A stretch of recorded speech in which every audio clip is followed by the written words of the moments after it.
Hello दोस्तों, कैसे हैं आप सब लोग। आज हम बात करने जा रहे हैं साल 2022 में आई हुई horror thriller movie the play dead के बारे में। दोस्तों, फिल्म की कहानी बहुत अच्छी है। आपसे रिक्वेस्ट है कि वीडियो को एंड तक जरूर देखिएगा। फिल्म के स्टार्ट में हमें क्लोरे नाम की एक लड़की को दिखाया जाता है जो कि मेडिकल की स्टूडेंट थी और कुछ साल पहले इसकी मदर की डेथ हो गई थी, जिसके गम में उसके फादर ने भी सुसाइड कर ली थी। क्लोरे फोन पे इंश्योरेंस वालों से बात कर रही होती है जो कि उससे कहते हैं कि वो उसके घर को नीलाम कर देंगे। तो क्लोरे उनसे कहती है कि आप ऐसा बिल्कुल नहीं कर सकते क्योंकि ये घर उनके फादर ने उसके लिए और उसके भाई के लिए छोड़ा है। तभी वो इसके कॉल काट देते हैं तो वो अपने भाई टीजे को कॉल करने लगती है ताकि वो उसे सारी सिचुएशन के बारे में बता सके। उसका भाई रोज नाम के एक लड़के के साथ होता है जो कि क्लोए का एक्स बॉयफ्रेंड था और जब वो अपनी बहन की कॉल आते देखता है तो वो उसे काट देता है। रोज और टीजे एक शॉप पे रॉबरी करने वाले थे ताकि उन्हें इससे कुछ पैसे मिल सके और वो अपने घर का लोन चुका सके। अब रोज टीजे से कहता है कि वो इस मामले में अपनी बहन को कुछ भी ना बताए, तो टीजे कहता है ठीक है, वो नहीं बताएगा। इसके बाद वो उसे गाड़ी में रुकने का कहता है और खुद निकले पिस्टल लेके शॉप के अंदर चला जाता है ताकि उससे शॉपकीपर को डरा सके। थोड़ी देर बाद गोली चलने की आवाज आती है और रोज बाहर भागता हुआ आता है। दरअसल शॉपकीपर ने रोज पे गोली चला दी थी और वो टीजे पे भी शूट करने लगता है, लेकिन टीजे किसी तरह से बच जाता है और गाड़ी लेके वहां से भाग निकलता है।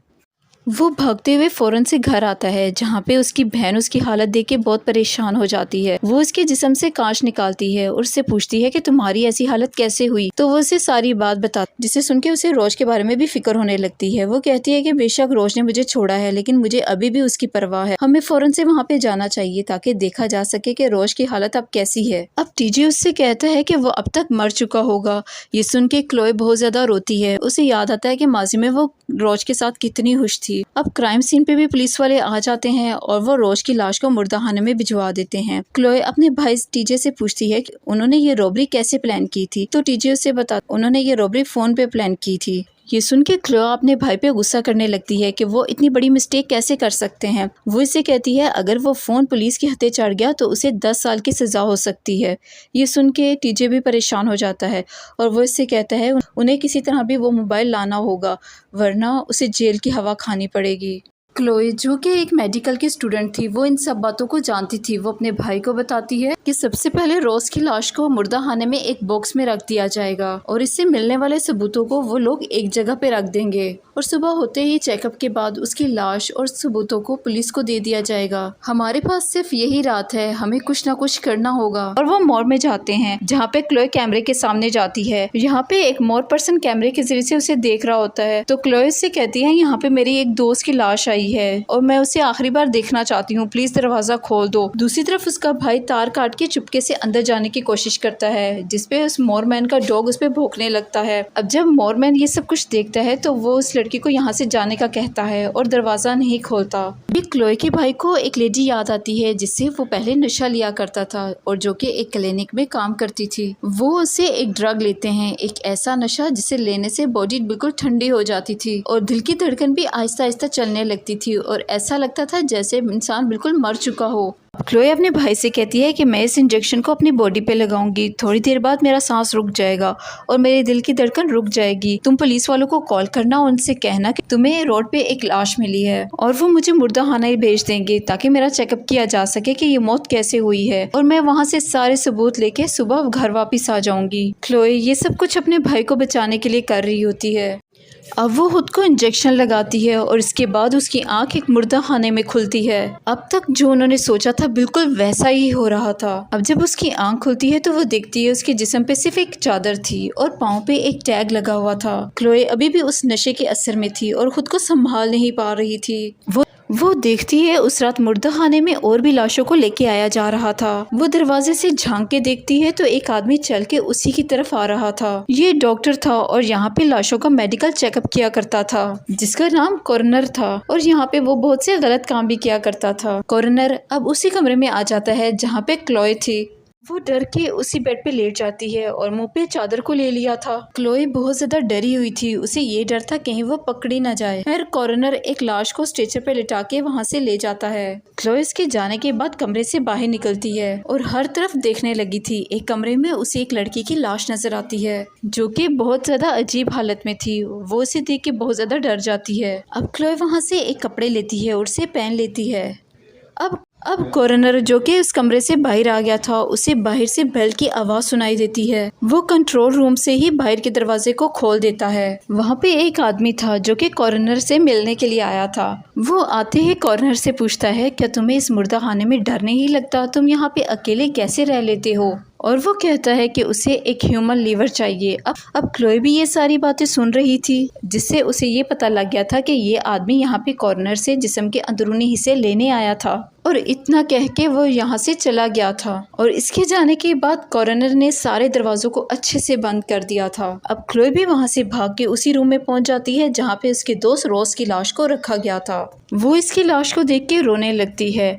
कॉरोनर ने उसकी लाश में से एक लीवर को निकाल लिया था, लेकिन वो अभी भी जिंदा था। ये देख के क्लोए काफी हैरान रह जाती है। अब वो रोज से कहती है कि फिक्र ना करो, मैं तुम्हें यहाँ से निकाल के ले जाऊंगी, बस शोर नहीं करना, यहाँ पे हमारा किसी को पता नहीं चलना चाहिए। दूसरे कमरे में कॉरोनर एक लाश के अंदरूनी हिस्सों को निकालने वाला था और वो इन जिस्म के हिस्सों को बेच दिया करता था, जिसके बदले में उसे बहुत से पैसे मिलने वाले थे। अब वो इस लाश का ऑपरेशन करने से पहले अपनी घड़ी, रिंग और चाबियों को एक साइड पे रखता है। कॉरोनर के हाथ में एक कटर था, जिसकी मदद से वो लाशों को चीर फाड़ करके अंदरूनी हिस्सों को निकाल रहा था। अब इस कटर की आवाज इतनी तेज थी कि क्लोए इसका फायदा उठाते हुए वहाँ पे आती है और चाबियां चुरा के वहाँ से भाग जाती है। अब वो रोज को साथ लेके मेन गेट तक पहुंच चुकी थी। उधर कॉर्नर अपने काम से फारिग होकर चाबियां ढूंढने लगता है, जो कि उसे वहाँ पे नहीं मिलती। तभी वो कैमरे में क्लोए और रोज को देख लेता है। अब वो अपने साथ बेहोशी की एक जहरीली गैस लेके उनके पास आ गया था। उधर रोज भी हिम्मत हार चुका था। वो क्लोए से कहता है कि देखो, अब मैं और नहीं चल सकता, मैं जानता हूँ मैं नहीं बचूंगा, तुम यहाँ से अकेली चली जाओ। अब यहाँ पे कॉर्नर आ गया था और इसने जहरीली गैस से इन दोनों को बेहोश कर दिया था। अब जब दोबारा क्लोए को होश आता है तो खुद को बेड के साथ बंधा हुआ पाती है और साथ में रोज भी था, जो कि अभी तक बेहोश पड़ा हुआ था। यहाँ पे कॉर्नर भी उसके साथ था। तो क्लोए से कहती है, प्लीज हमें यहाँ से जाने दो। तो कॉर्नर उसे कहता है कि लड़की, तुमने क्या सोचा था कि तुम यहाँ पे आओगी, अपने दोस्त को लेके यहाँ से चली जाओगी? तो ऐसा बिल्कुल नहीं हो सकता। तुम लोग चोरियां करते हो, लोगों को तंग करते हो, ये सब तुम्हारे लिए एक आम बात है। तुम अभी तो जिंदा मेरे किसी काम की नहीं, लेकिन हाँ, मरने के बाद लाखों की हो जाओगी। मैं तुम्हारे जिस्म के सारे हिस्सों को बेच दूंगा, जिसके बदले में मुझे बहुत से पैसे मिलेंगे। फिर तुम्हारे जिस्म के सारे हिस्से उन लोगों के काम आएंगे जिनको जिंदा रहने का हक है। अब कॉर्नर क्लोए के सामने रोज के जिस्म पे कट लगाता है और उसके लीवर को निकालने की कोशिश करता है। और बहुत देर बाद आखिर उसने अपना हाथ डालकर रोज के जिस्म से लीवर बाहर निकाली और एक शॉपर में डाल के एक साथ पड़े कूलर में रख देता है। ये सब अपनी आंखों के सामने देख के क्लोए का दिल बहुत ज्यादा घबरा गया था। कॉर्नर के वहाँ से जाने के बाद वो खुद को यहाँ से खोलने की कोशिश करती है। वहाँ पे पड़े कटर की मदद से उसने अपने हाथों पे पड़े बेल्ट को खोल लिया था। कटर की आवाज बहुत तेज थी, जो कि कॉर्नर तक भी पहुँच जाती है। अब वो जल्दी से उसे देखने के लिए आता है तो वहाँ पे क्लोए नहीं थी और वो यहीं पे छुप गई थी। कॉर्नर अपने हाथ में चाकू लेके उसे यहाँ वहाँ ढूंढने लगता है। इधर क्लोए को लिक्विड नाइट्रोजन गैस का सिलेंडर मिल गया था, जिसे लेके वो उस कमरे में चली जाती है जहाँ पे सबूत रखे हुए थे। उस कमरे का लॉक तोड़ के वो अंदर आ जाती है। उसने उस बॉक्स को भी ढूंढ लिया था जहाँ पे रोज की चीजें पड़ी हुई थी, लेकिन वहाँ पे कॉर्नर भी आ गया था, जिसे देख के क्लोए वहाँ पे छुप जाती है। कॉर्नर का वहाँ पे रोज का फोन मिल गया था। तभी उसके सामने क्लोए आ गई थी, जो कि कॉर्नर के सामने गन करके कहती है कि ये फोन मुझे दे दो। तो वो इससे कहता है कि ये गन असली नहीं है, मुझे इससे मत डराओ, हम कोई भी ऐसी असली चीज नहीं छोड़ते। या तो ये गन नकली है या फिर इसमें कोई गोली नहीं है। लेकिन तभी क्लोए उसकी आंख पे गोली का निशाना लगाती है, जो कि प्लास्टिक की थी, और खुद वहां से भाग जाती है। अब कॉर्नर उसके सामने था और वो मोबाइल लेके रोज के सामने जाता है और मोबाइल उसके चेहरे के सामने करता है, जिसकी वजह से रोज के मोबाइल का लॉक खुल जाता है। इधर क्लोए भी भागते भागते बेसमेंट में पहुंच चुकी है, जहाँ पे वो बहुत से मरीजों को देखती है जो कि जिंदा थे, लेकिन इनके जिस्म के कुछ हिस्से गायब थे। कॉर्नर ने इन्हें इसीलिए जिंदा रखा था ताकि जरूरत पड़ने पे इनके जिस्म के किसी भी हिस्से को निकाला जा सके। इधर क्लोए को माइक से आवाज आती है, जो कि कॉर्नर की आवाज थी, और वो कहता है कि मुझे अभी समझ आई, तुम यहाँ पे अपने भाई को बचाने के लिए आई हो। मैंने सारी वीडियो देख ली है, अब तुम्हारे भाई को भी कोई नहीं बचा सकता। ये सुन के क्लोए कॉर्नर के ऑफिस में जाती है और यहाँ से अपने भाई को कॉल करने लगती है और कहती है, क्या पता मैं यहाँ से जिंदा ना बच पाऊँ, लेकिन तुम अपना ख्याल रखना। लेकिन कुछ देर बाद वहाँ पे कॉर्नर आ गया था और उसके साथ उसका डॉग भी था।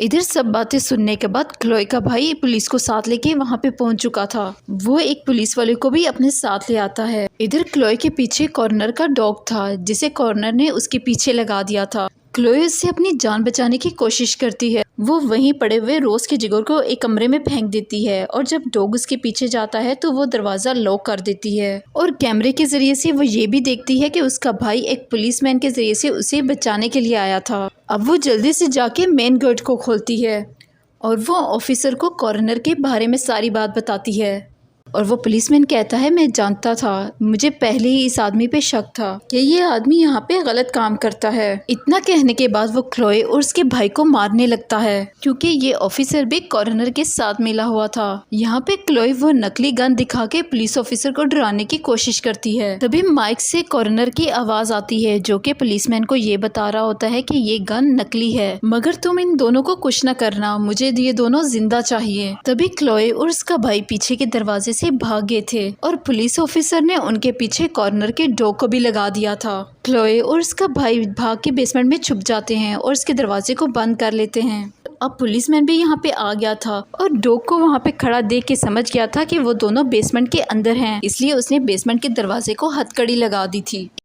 तभी वहाँ पे वही आदमी आ जाता है जिसने कॉर्नर को लीवर का बोला था। तो कॉर्नर उससे कहता है कि तुम्हारा काम अभी नहीं हुआ, मुझे अभी 1 घंटा और चाहिए। तभी वो पुलिस की गाड़ी को वहाँ पे देख लेता है और वो इस बात को समझ जाता है कि इस मामले में कॉर्नर का साथ पुलिस भी दे रही है। तभी अचानक से पुलिस वाला वहाँ पे आके उसे शूट कर देता है क्योंकि पुलिस वाला ये नहीं चाहता था कि किसी को भी पता चले कि इस मामले में कॉर्नर के साथ पुलिस भी मिली हुई है। इधर क्लोई और उसका भाई बेसमेंट से भागते हुए दोबारा से सबूतों वाले कमरे में आ जाते हैं जहाँ पे वो देखते हैं कि कॉर्नर और पुलिस वाला आपस में बातें कर रहे होते हैं और वो कहते हैं कि जिस आदमी को पुलिस वाले ने मारा है उसका इल्जाम हम क्लोई और उसके भाई पे लगा देंगे। अब यहाँ पे क्लोई और उसका भाई उस आदमी को उठा के दोबारा से बेसमेंट में ले जाते हैं जो कि मरा नहीं था बल्कि बेहोश हुआ था। जहाँ पे जाते हुए कॉर्नर ने उन्हें कैमरे की हेल्प से देख लिया था। इस आदमी को लेके वो लोग उसी कमरे में आ जाते हैं जहाँ पे कॉर्नर ने दूसरे मरीजों को रखा हुआ था जिनके वो बॉडी पार्ट्स निकाला करता था।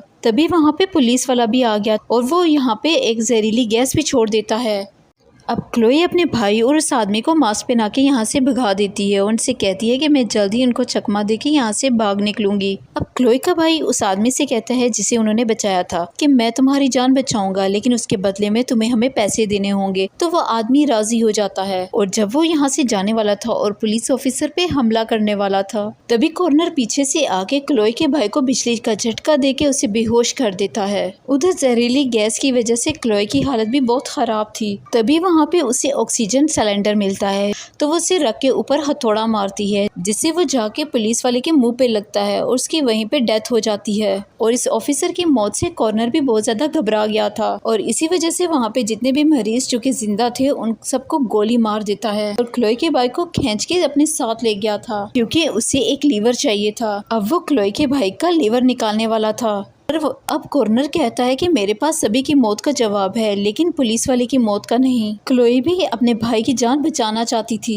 इसलिए वो इसी रूम में पहुंच चुकी थी और वहां पे जाके देखती है कि कॉर्नर वहां पे मौजूद नहीं था, वो वहां पे छुप गया था। अब क्लोई वहां पे अपने भाई को देखती है और उसे होश में लाने की कोशिश करती है। तभी कॉर्नर ने पीछे से आके उसे पकड़ लिया था तो क्लोई अपनी जान बचाने के लिए पास ही पड़े सिलेंडर से उस पे गैस छोड़ देती है जिसकी वजह से उसका चेहरा पूरा बर्फ बन गया था।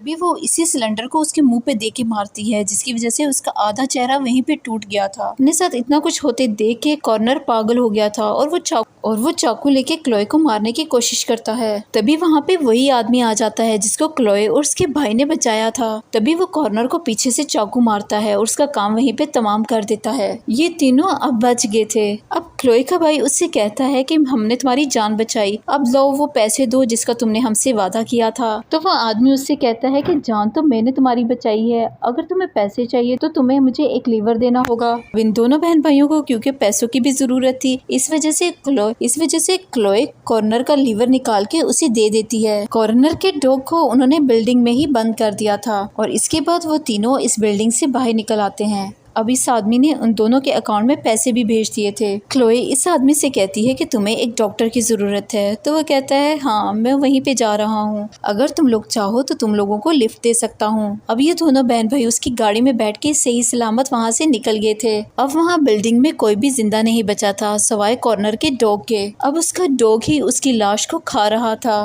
क्लोए ने बहादुरी दिखा के अपने भाई को बचा लिया था, लेकिन अपने दोस्त को ना बचा पाई। अब इसी के साथ इस मूवी की कहानी यहीं पे ख़त्म हो जाती है।